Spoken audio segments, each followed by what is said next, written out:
Now give the convocation address.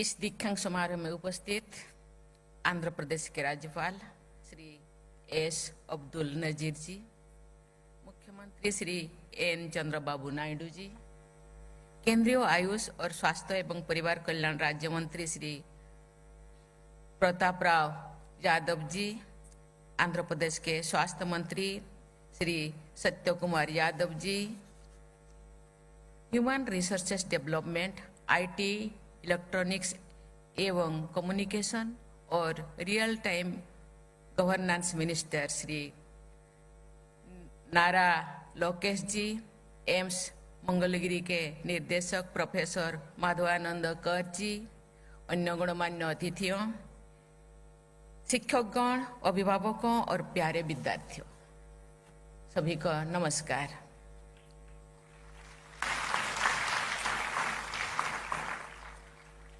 Mangalagiri के इस पवित्र स्थल पर मैं पानकाल स्वामी को सादर नमन करती हूँ।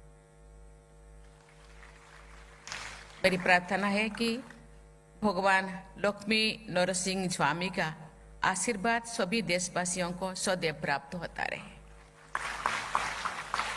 यहाँ अध्यापन करने वाले आप सभी विद्यार्थियों और प्राचार्यों का ये सौभाग्य है कि आपको भगवान विष्णु के पानकोम का मधुर प्रसाद मिलता रहता है। Dear students, I express my heartiest congratulations to you all, the youngest doctors among you. You have received their degrees today. 2/3 of them are young lady doctors.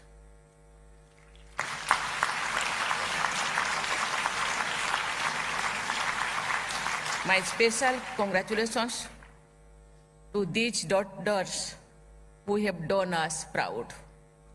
I convey my special appreciation for the young doctors who have been awarded gold medals today.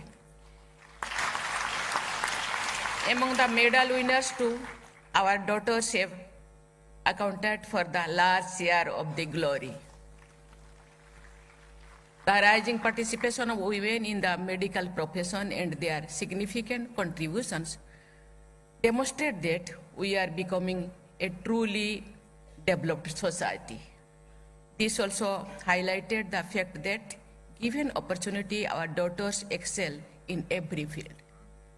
I commend members of the faculty for their role in teaching and mentoring the young doctors.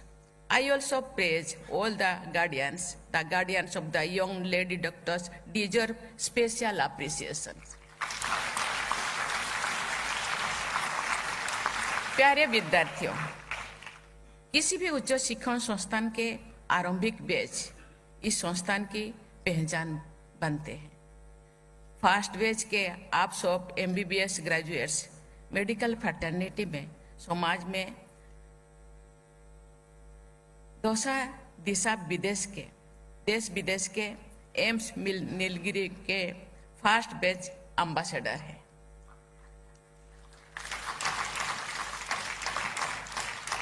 अपने इस विशेष भूमिका को ध्यान में रखते हुए आप सब इस संस्थान के गौरव को बढ़ाने का प्रयास करते रहेंगे।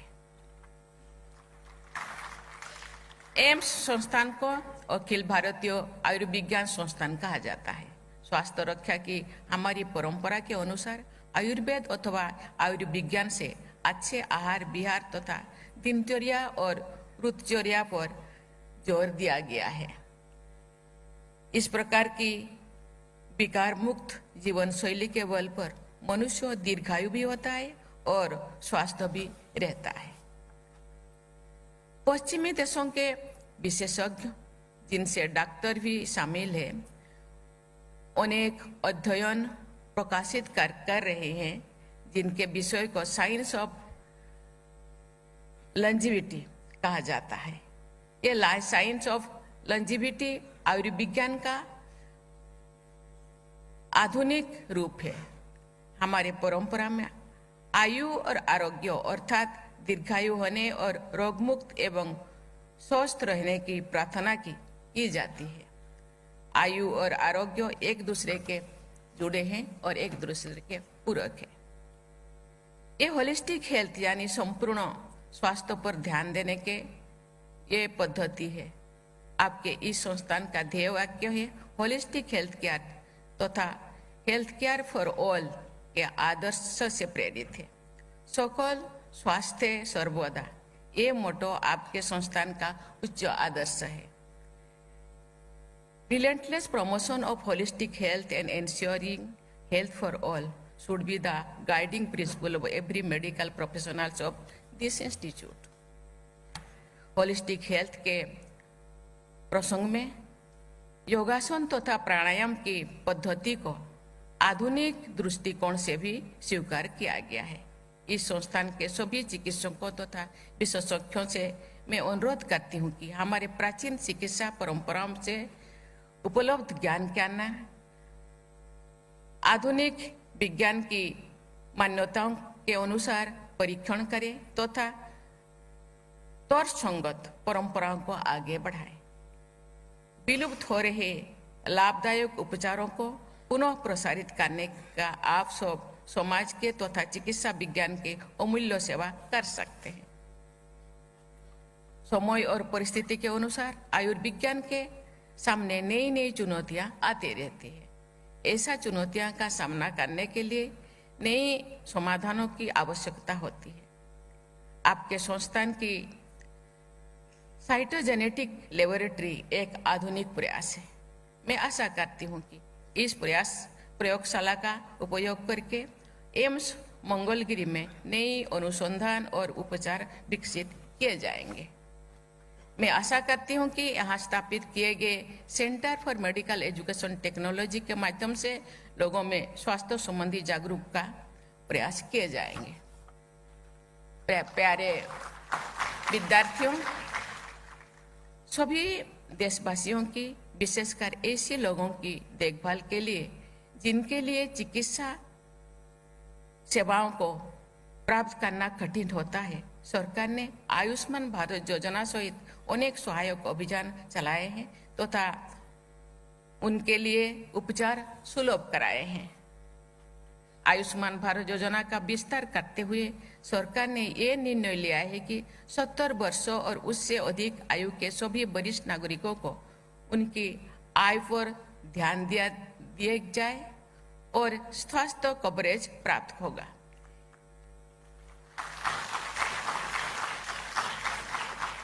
कोई भी व्यक्ति आर्थिक या अन्य कारणों से स्वास्थ्य सेवाओं से वंचित न रह जाए, ये सरकार के साथ साथ एक जागरूक समाज का भी दायित्व है। प्यारे विद्यार्थियों, देश के विभिन्न क्षेत्रों में कम खर्चों पर विश्व स्तरीय टर्सरी हेल्थ केयर उपलब्ध कराने तथा शोध और अनुसंधान को बढ़ावा देने के लिए बीते 10 वर्षों में अनेक एम्स स्थापित किए गए हैं। इस पहल के लाभ सामने आ गया है। भारत के डॉक्टर ने अपनी प्रतिभा और परिश्रम के बल पर विश्व के विकसित देशों के अपना अग्रणी स्थान बनाया है। चिकित्सा संबंधी नई अनुसंधान कार्यों में भी भारत के डॉक्टरों तथा विशेषज्ञों ने अपनी अलग अलग पहचान बनाया है। हमारे देश में उपलब्ध चिकित्सा सुविधाओं का लाभ लेने के लिए अन्य देशों में लोग आते हैं। विश्व पटल पर भारत अफोर्डेबल मेडिकल टूरिज्म के एक प्रमुख केंद्र के रूप में ये विकसित हो रहा है। इस विकास में हमारे डॉक्टरों की प्रमुख भूमिका है।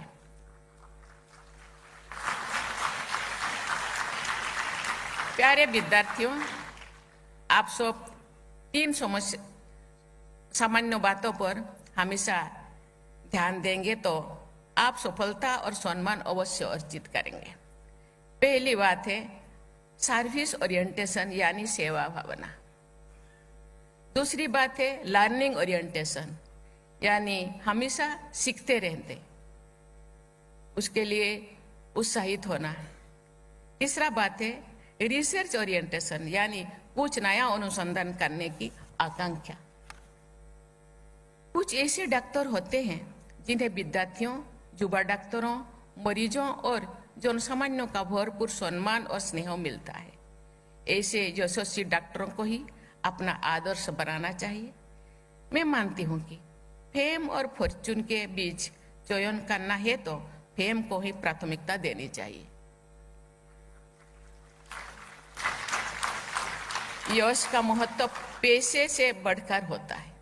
यश का महत्व पैसे से बढ़कर होता है। स्नेह का महत्व तो अमूल्य होता है। आप सब युवा डॉक्टर से ये अपेक्षा की जाती है कि आप सब अपनी स्वयं की जीवन शैली और स्वास्थ्य के द्वारा भी लोगों के सामने अच्छा उदाहरण प्रस्तुत कर सकते हैं।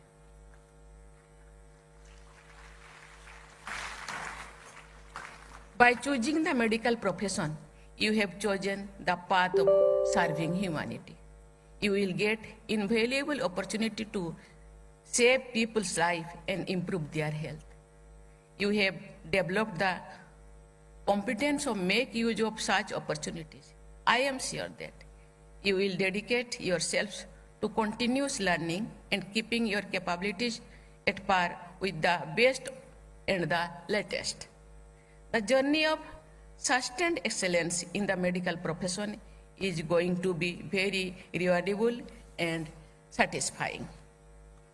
I would like our young doctors like you to give priority to providing medical care and services to people living in rural, tribal, and remote areas, providing inclusive health care in our national goal.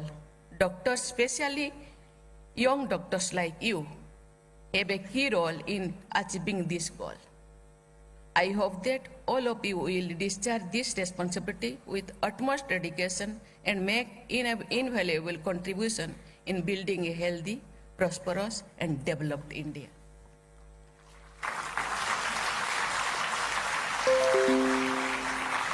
मैं आप सबके तथा इस संस्थान के स्वर्णिम भविष्य की शुभ मंगल कामना करती हूँ। बहुत बहुत धन्यवाद। जय हिंद, जय भारत।